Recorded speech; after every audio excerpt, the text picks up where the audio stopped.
Hackers, ito nga po ang viral na usapan matapos po kumalat ang video ni Netizen Bonso kung saan po may tila hugis ng isang anghel na makikita po sa ulap pagkatapos po ng insidente mismo sa San Jose National High School sa Tacloban City noong June 22. Marami pong nagsasabi na hindi ito pagkakataon. May mensahe ang Diyos nito. May anghel na nagbabantay. Ito mismo ang mga nabiktima. Ngunit mayroon din pong nagsasabing hindi yan anghel. Natural lang ang nangyari. Crown flash lang iyan.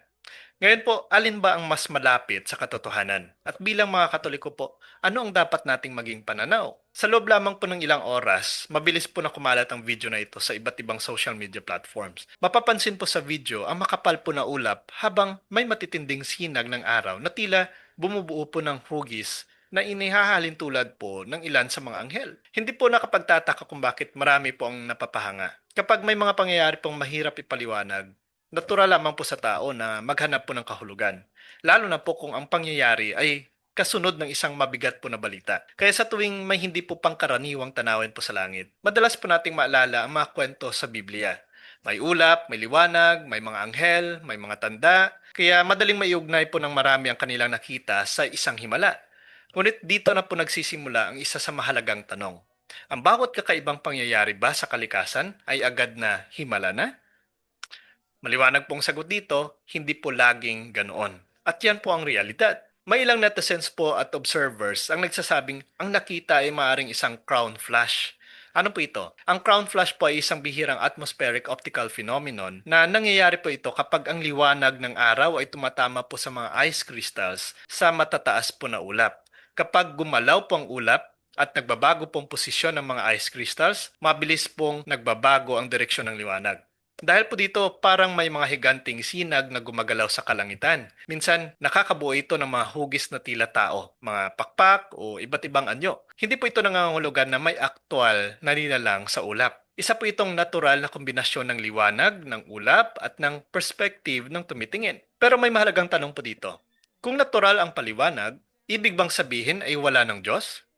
Hindi rin po. Bilang Kristiyano po, naniniwala tayong ang Diyos ang lumikha ng kalikasan. Ang mga batas ng physics, ang liwanag, ang ulap, at maging po ang kagandahan po ng kalangitan ay bahagi po ng kanyang nilikha. Hindi po natin kailangan na pag-awayin ang agaham at ang pananampalataya. Sa halip po, maaari po silang magtulungan upang mas lalo po nating maunawaan ang katotohanan. Now, ito pong mas mahalagang tanong.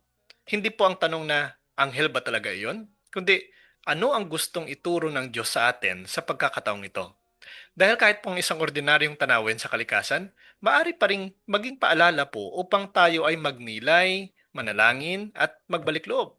Sa Biblia po maraming beses na ginamit po ng Diyos ang kalikasan upang ipaalala ang kanyang presensya. Ngunit hindi po ibig sabihin na bawat kakaibang tanawin po ay isang himala na. Ang mahalaga po ay ang bunga nito sa ating puso. Mas lumalapit ba tayo sa Diyos? O basta lamang tayo naghahabol ng mga kakaibang kwento? Kakirs, bilang mga Kristiyano po, hindi tayo naniniwala sa mga anghel dahil lamang sa may viral video. Naniniwala po tayo sa anghel dahil malinaw po itong itinuturo sa banal na kasulatan at ng simbahan. Sinasabi po sa Catechism of the Catholic Church 32:8, the existence of the spiritual, non-corporeal beings that sacred scripture usually calls angels is a truth of faith. Ibig sabihin po, tunay na umiiral ang mga anghel. Hindi po sila katang-isip. Hindi rin po sila bunga lamang ng ating imahinasyon. Sila po ay mga spiritual na nilalang na nilikha ng Diyos upang purihin siya at tumulong po sa katuparan ng kanyang plano ng kaligtasan. Ngunit may isa pong mahalagang bagay na dapat tandaan. Hindi po lahat ng kakaibang pangyayari sa kalikasan ay dapat agad tawaging pagpapakita ng isang anghel. Now, isa po sa pinakamahalagang aral po ng simbahan ay ang discernment o matalinong pagkilala. Hindi po agad nagsasabing simbahan na, yes, himala na yan. Hindi rin po agad nagsasabi na hindi iyan totoo. Sa halip po, maingat itong nagsusuri. Bakit? Dahil alam po ng simbahan na ang emosyon ay maaaring makaapekto sa ating paghusga. Kapag may pangyayaring nakaantig ng ating damdamin, natural lamang po na humanap tayo ng mga palatandaan ng pag-asa. Ngunit hinihikayat po tayo ng simbahan na manatiling mapanalangin, mapagkumaba at mapanuri. Kapag binasa po natin ang Biblia, mapapansin po natin ang mga anghel ay may malinaw po na misyon. Hindi po sila nagpapakita upang maging sentro po ng pansin. Sa halip po, lagi nilang itinuturo ang Diyos. Si Archangel Gabriel po ay nagdala po ng mabuting balita kay Maria. Ang mga anghel po ay nagpahayag ng pagsilang ni Jesus sa mga pastol. May mga anghel din na nagpalakas po kay Jesus sa halamanan ng Getsemane. Pagkatapos po ng kanyang muling pagkabuhay, mga anghel din po ang nagpatotoo na ang libingan ay wala ng laman. Papapansin po ninyo ang isang pagkakapareho. Kapag may anghel sa Biblia, ang mensahe po ay palaging nagtuturo sa Diyos. Hindi po sa sarili, hindi po sa takot, hindi po sa kaguluhan, kundi sa pananampalataya, sa pag-asa, at pagsunod po sa kalooban ng ating Panginoon. Pero paano kung tunay nga ang nangyaring yon? Anghel talagang nagpakita. Well, ang tapat po na sagot dyan ay hindi natin alam. Sa kasalukuyan po, wala tayong sapat na batayan upang tiyaking ang nakita sa viral video ay isang tunay na pagpapakita ng anghel. At wala rin pong opisyal na pahayag ang simbahan na nagpapatunay nito. Kaya bilang mga Kristiyano, hindi po tayo dapat magdagdag ng mga konklusyon na lampas sa ating nalalaman. Ang pananampalataya po ay hindi nakabatay sa haka-haka. Ito po ay nakabatay sa ating Panginoong Kristo. Kung sakaling may isang pambihirang pangyayari po na tunay na may spiritual na meaning, ang simbahan po ay may proseso dyan na talagang maingat na pag-aaral bago ito kilalanin. Now, may iba namang nagsasabi na crown flush lang yan. Kung totoo man yun, wala rin pong dahilan upang mabawasan po ang ating paghanga sa Diyos. Sa katunayan po, lalo pa nga nating nakikita ang kagandahan ng kanyang nilikha.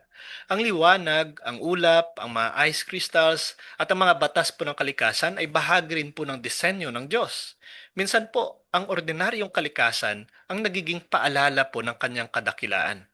Hindi po kailangan na maging himala ang lahat upang magkaroon po ng spiritual na meaning. Now, ano ba ang posibleng mensahe nito sa atin? Well, sa halip po na magtalo kung ano pong nakita, anghel ba yun o optical phenomenon, marahil mas mahalaga pong itanong, ano ang paalala nito sa ating buhay? Maaring paalala ito na ang buhay ay mahalaga, na ang bawat araw ay isang biyaya, na sa gitna ng pagsubok, may pag-asa pa rin. At higit po sa lahat, na ang Diyos ay nananatiling kasama natin kahit sa mga sandaling hindi natin lubos na nauunawaan ng mga nangyayari. Minsan po, ang pinakamahalagang tanda ay hindi po ang nasa langit, kundi ang pagbabagong nangyayari sa ating puso. Kaya may isa pong mahalagang babala pong Biblia. Hindi lahat ng kamanghamanghang bagay ay automatic na mula sa Diyos. Kaya hinihikayat po tayo ng kasulatan na subukin ang mga espiritu at maging mapanuri. Hindi po ito upang matakot tayo, kundi upang manatili tayong matatag sa katotohanan. Ang ating pong pananampalataya ay hindi dapat nakasalalay sa mga viral video o kakaibang larawan. Ito po ay dapat nakaugat sa salita ng Diyos, sa mga sakramento, at sa turo mismo ng simbahan. Now, ano ba ang tunay na himala? Kung tutuusin po, ang pinakamalaking himala ay hindi po ang isang kakaibang hugis sa ulap. Ang tunay po na himala ay kapag ang isang tao po ay nagbabalik loob. Kapag ang isang pamilya ay muling nagkakaisa. Kapag may nagpapatawad, kapag may muling nananalig, kapag may pusong muling lumalapit kay Kristo. Iyan po ang himalang nais ng Diyos na mangyari sa ating lahat. Kaya ka-curious, maaaring hindi natin malaman sa ngayon kung ano talaga ang nakita sa langit sa Tacloban. Maaaring ito po ay isa sa pambihirang natural na phenomenon. Maring ito rin po ay isa sa tanawin na nagbibigay inspirasyon sa maraming tao. Ano man po ang paliwanag, isang bagay lang ang tiyak. Hindi nagbabago ang paanyaya ng Diyos na mamuhay tayo sa pananampalataya, sa pag-asa at sa pag-ibig. Kung ang viral na mga pangyayaring ito ay nag-uudyok po sa atin na magnilay, manalangin at maging mas malapit sa Panginoon, mayroon po itong mabuting bunga.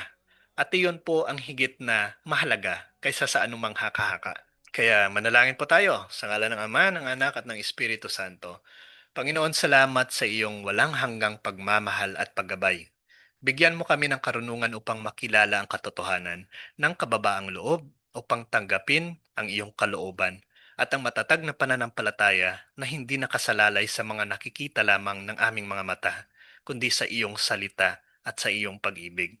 Naway ang bawat pangyayari sa aming buhay ay maglapit sa amin sa iyo. Sa pamamagitan ni Kristong aming Panginoon.